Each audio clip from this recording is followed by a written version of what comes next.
Hey, and welcome to another video. In this video, we're going to attempt to answer the question, what is Revit? Now, what qualifies me to begin to maybe answer that question? Well, I have been using Revit since 2009 on various projects at various levels across all stages of every type of construction project you can imagine.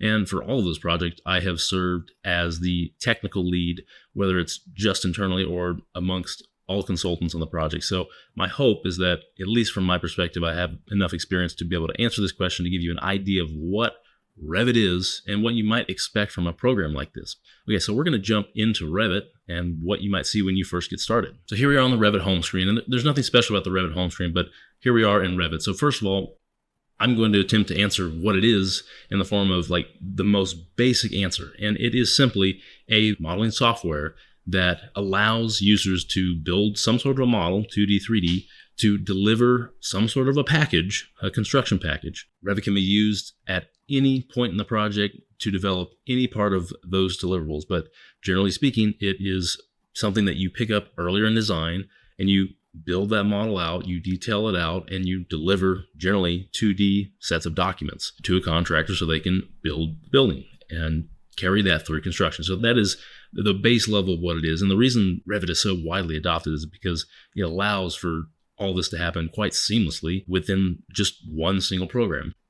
Okay, so if I wanted to kind of break this down further, let's go ahead and open a project. So I'll go to New Model, and Imperial Multidiscipline is great for a template. You don't need to do anything other than that. Other than open it up, we can get an idea of what we're going to see with Revit, because there's quite a lot, and my hope with this video is just give you a very brief introduction of what it can do. So this is the template that comes within Revit, and we don't need to get hung up on that, but nonetheless, that's what it is. So to further answer the question, what is Revit, I will say that it includes and perhaps prominently features BIM.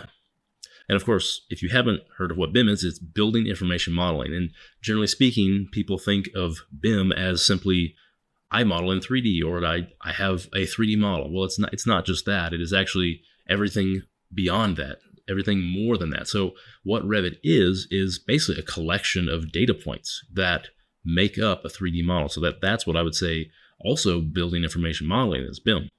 So you're going to hear BIM a lot when it comes to Revit, because Revit is BIM, but it's not always that BIM is Revit. It's a lot of other things. So getting into it now, the idea of BIM is that, again, every piece of data can be a model, and likewise, every model that is involved in Revit has numerous data points, some of which are built in, some of which that a user can create or manipulate. And that's literally where the value of Revit as a tool comes into play, is that it is full of data points that users can access.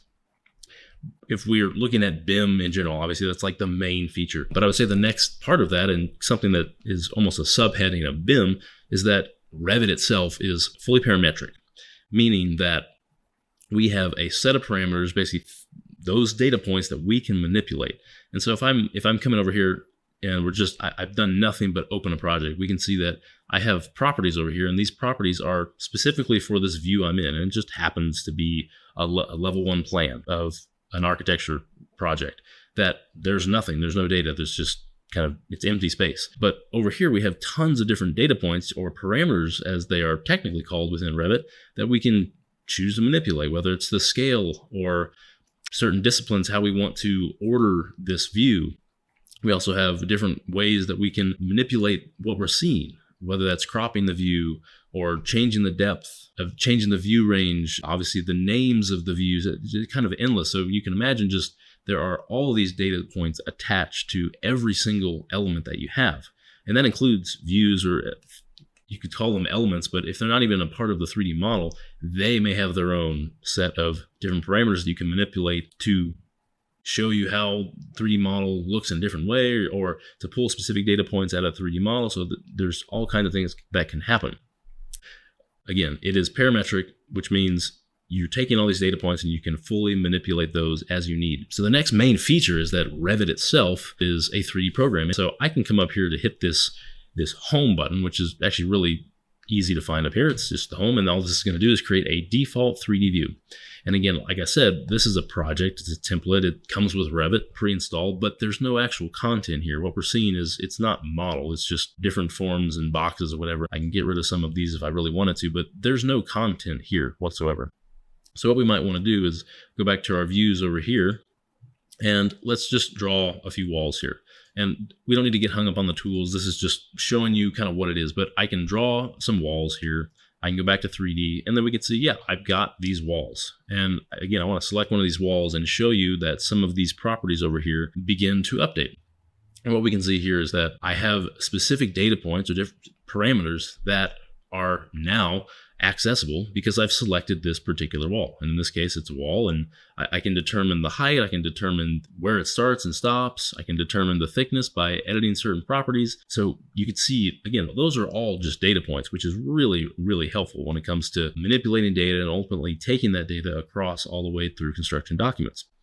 Okay, so with that in mind, and being that our goal is to create construction documents, how does Revit work in that sense? Well, we can take this 3D model that we've made. If we say we're at the point where we're happy with a 3D model, granted this is just a set of 4 walls, but we can start creating views. In this case, we have basically been toggling between a level 1 plan here, where we can see that, yep, those are those 4 walls that I just drew, and then my 3D model, which is showing the one-to-one. So the idea is that we have our 3D model, and our 3D model exists across every single view. It's not quite a layer system, but it's literally a view. It's basically a different way of looking at your 3D model. And that might be in the form of a plan. It might be an elevation or a section, different ways of cutting the building to create a construction document set.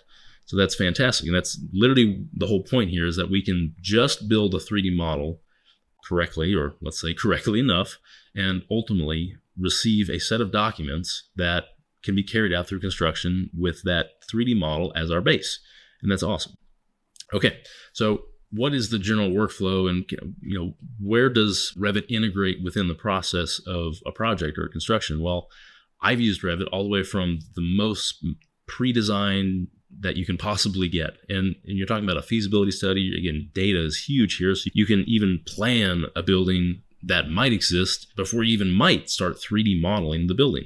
And likewise, you can pick up Revit to where you access a model that's fully built in the middle of construction, and maybe your job is to integrate into a project like that where it's deep into construction, and you're a trade that's entering very late and modeling something very specific and creating documents for that. So the idea being is that, one, it's multidisciplinary, so really any discipline can integrate within Revit, and that is any form of architecture, any form of consultants, be it engineers, structural, mechanical, electrical, plumbing, civil, you name it. You can get every type of consultant working within Revit. Maybe they're working in their own model, which is kind of recommended, but the idea is that you're able to link all these things together, so you really have one living model that everyone is using to create construction documents. So iterating on the idea of what is Revit, it is a collaborative-based program.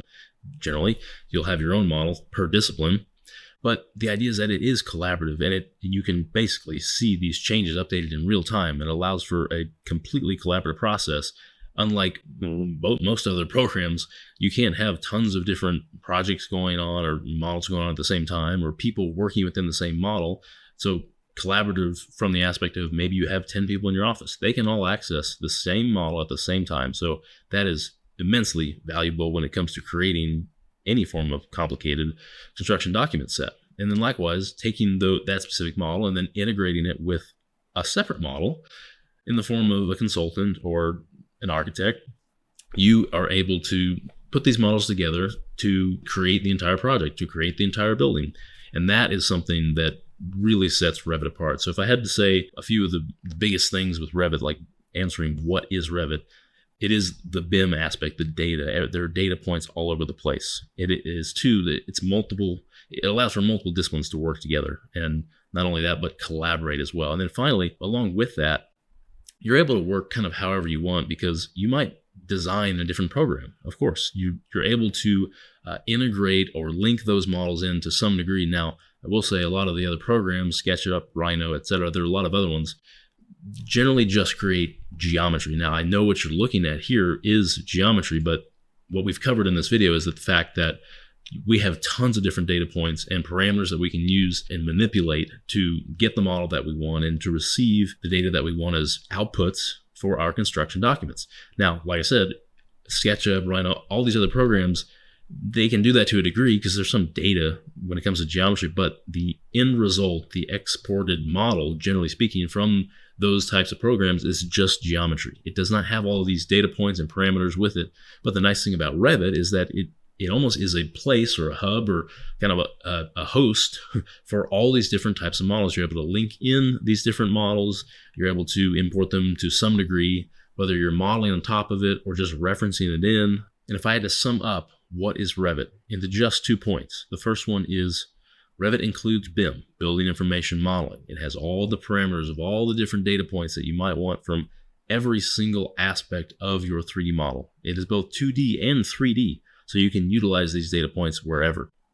And then finally, number 2, you can use that aspect of BIM, but across every discipline.